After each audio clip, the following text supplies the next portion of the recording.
Hey guys, welcome back for another video. Today we're going to be talking about combo testing. So I get a lot of comments, people sending me their combos, be like, oh, you should try this, you should try that, or people disagreeing with some of my combo testing. So I wanted to sort of cover the topic a little bit and sort of give you guys some options for combo testing to sort of get a baseline for how well you think something is doing. Um, I definitely recommend that if you're interested in combo testing and interested in entering the conversation for, what's good and what's not good, definitely test thoroughly. If you can upload videos, I would highly recommend doing that. Good to have more people testing in the communities because obviously some people are going to come up with different things. Some people are going to have varying results, things like that. So, but I mainly wanted to talk about what you can do to test and how I sort of get a baseline and my thought process behind doing it.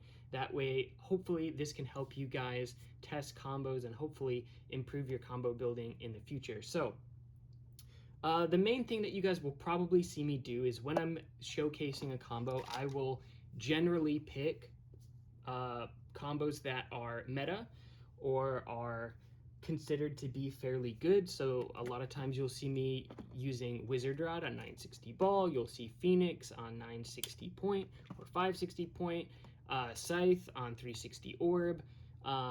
There's many others. There's Unicorn on orb as well. There's Drawn Sword, Drawn Buster. There's a lot of different combos that you can test. And keeping up with the meta, I think, is important when you're trying to combo test because things will the meta will change as we get new releases. So it is important to keep up with that, probably watching tournament videos or watching other people's testing videos or tournament results is always good to sort of get a baseline for what is doing consistent at tournaments.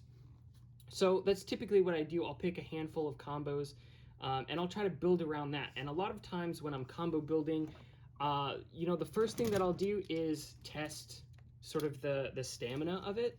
I'll test the balance of it, regardless of what it is. I want to know how balanced the Beyblade is. If it's super off balance, that may change what I end up trying to build it on. So, for example, Vice Tiger is fairly balanced. It is top heavy, which you will notice when the stamina sort of starts to run out and it starts to wobble. Vice does seem to be fairly top heavy.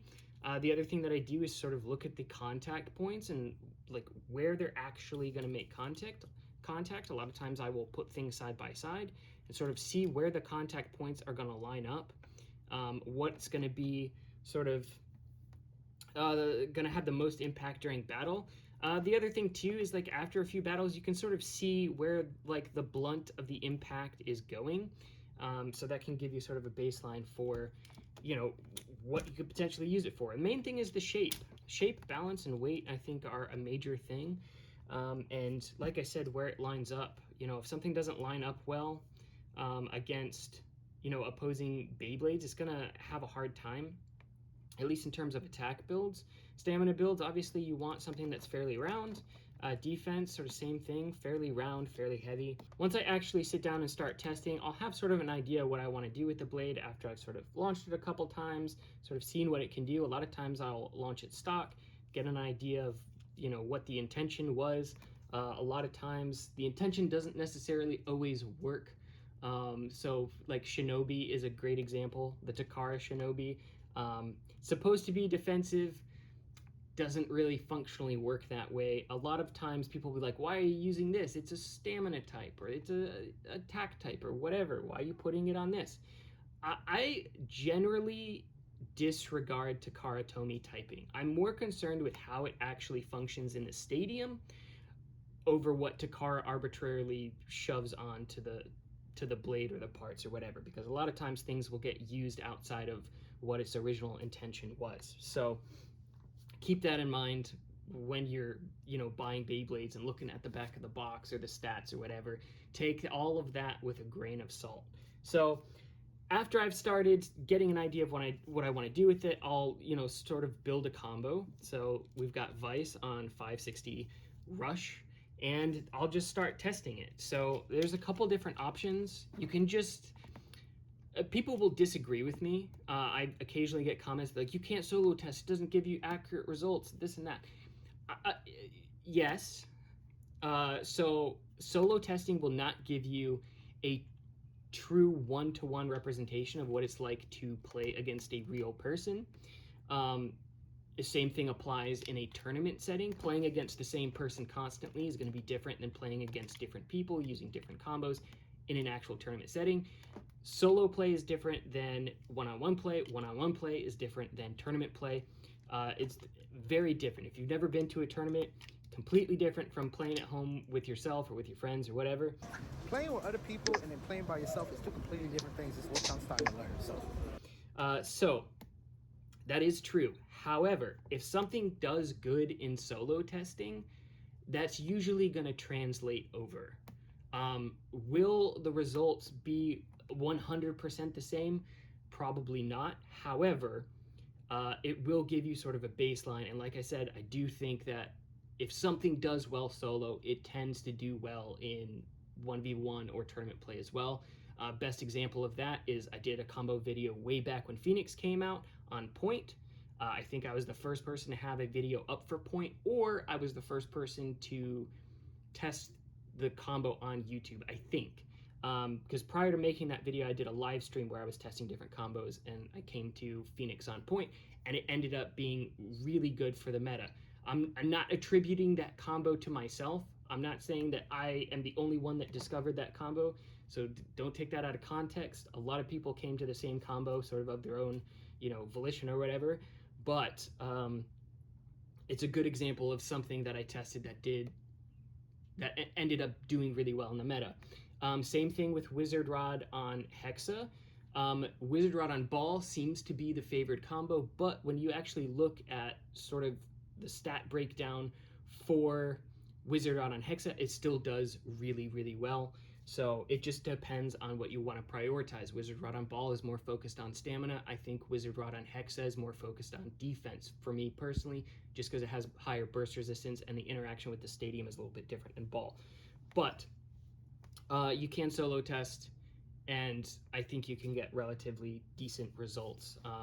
And I think, I've done fairly well at the tournaments I've gone to so far, using picks that a lot of people say aren't particularly great. So the other thing too that you can use, which I use this a lot, this is a string launcher, like double grip setup. These are made by Noozle 3D. I have a link in the description. Code Nazuma gets you a discount, but these are super handy. You basically can link two string launchers. They also have these for winder launchers as well.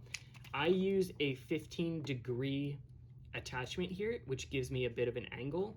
So I can either launch both at an angle, or I can tilt slightly, get one flat, get a more aggressive angle on the other one, or vice versa. So this gives me a lot more options in terms of trying to get the angles that I want.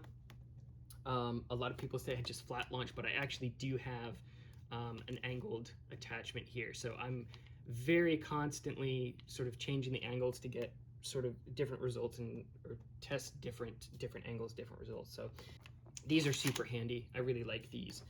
But you can get away with just doing a solo launch. Sometimes I will swap it out and just use a single launcher if I'm testing something that requires a very specific launch or more power, etc. So I prefer string launchers for testing just because it makes the process way easier.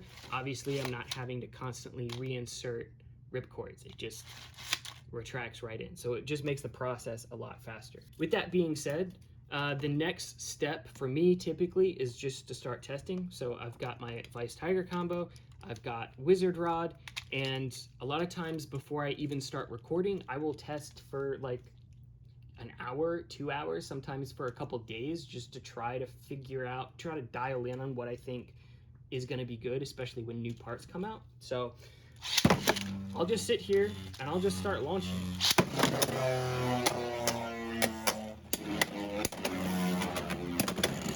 So a lot of times in my videos, I do 10 rounds, but typically prior to the video, I'm doing way more than that. I don't think 10 rounds is necessarily like the perfect number. It's just what I do for videos, because I don't think anybody wants to watch 30 rounds against one Beyblade.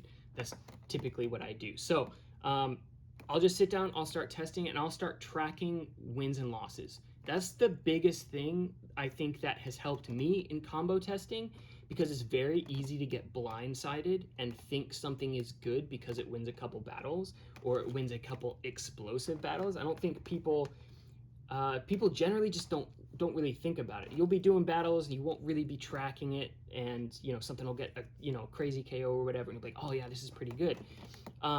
So I started tracking wins and losses. You can get on Google and just Google win-loss calculator, and you can start tracking wins and losses against different combos and get a more accurate idea of how good something is against a specific combo. So, a combo doesn't have to be good against everything for it to be decent. If it is good against like one of the top meta picks, I would say that justifies using it. So let's say you find something that's really good against Wizard Rod and not great against much else. I still think that is a valuable combo, especially for deck building, because it's a counter to one of the most overused combos. Same thing sort of with Phoenix. Something does well against Phoenix, chances are you're going to see this at a tournament.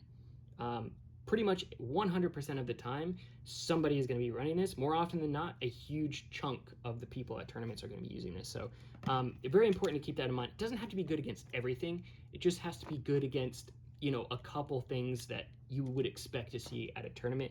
And I would say that sort of justifies using it. Other people may disagree with that, but that's sort of my mindset. So Leon Claw, for example, I use pretty frequently. It does well attack versus attack. Doesn't do great against like Wizard Rod or Hell Scythe, which are very common, but it does fairly good against Phoenix, does fairly good against other attack combos like Shark or Buster or John Sword. So I think it's worth running in my deck. That's why I keep using it. If it was truly terrible, I would not keep using it, because it would be a waste of time.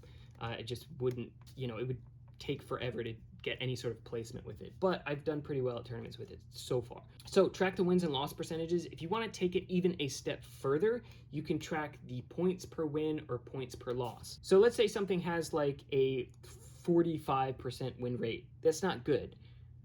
It's like less than a coin toss. But if the points per win are really high, like let's say, upwards of like 3 points per win, like it just constantly knocking stuff out, extreme finishing, stuff like that. The sort of lower win rate percentage may sort of justified in using it, just because the points per win are so much higher. You don't have to win as much in order to get sort of, depending on what you're playing at. Let's say you're playing to 4 points.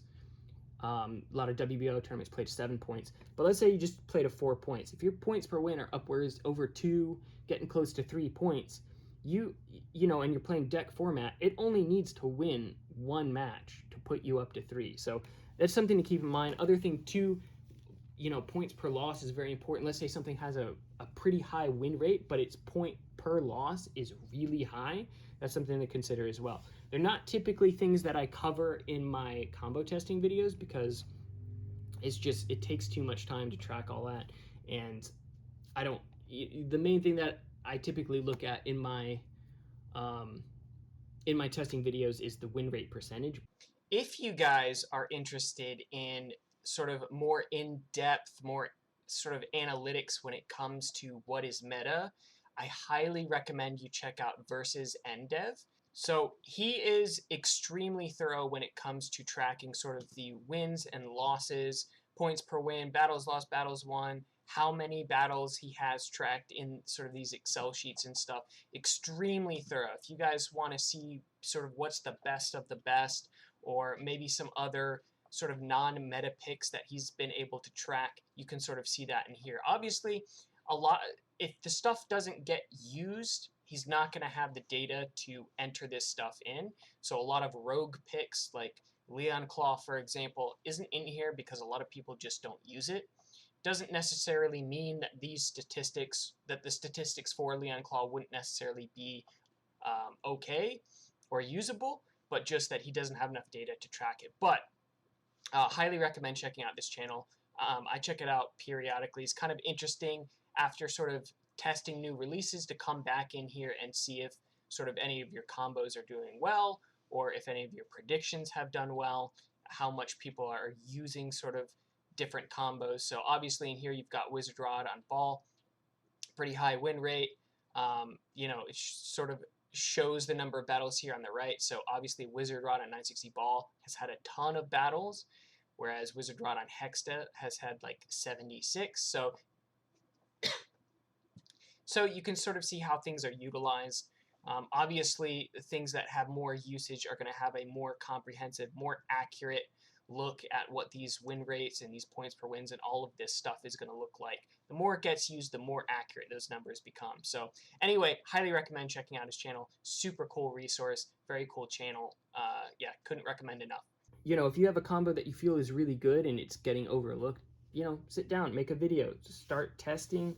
You know, track the win rate percentage, track the points per win, points per loss, all of that, and you know, make a video or post your results even in the WBO. If you can't make a video, like just post your results. Even just having some sort of statistic that you can look at helps a lot too. So hopefully this helps.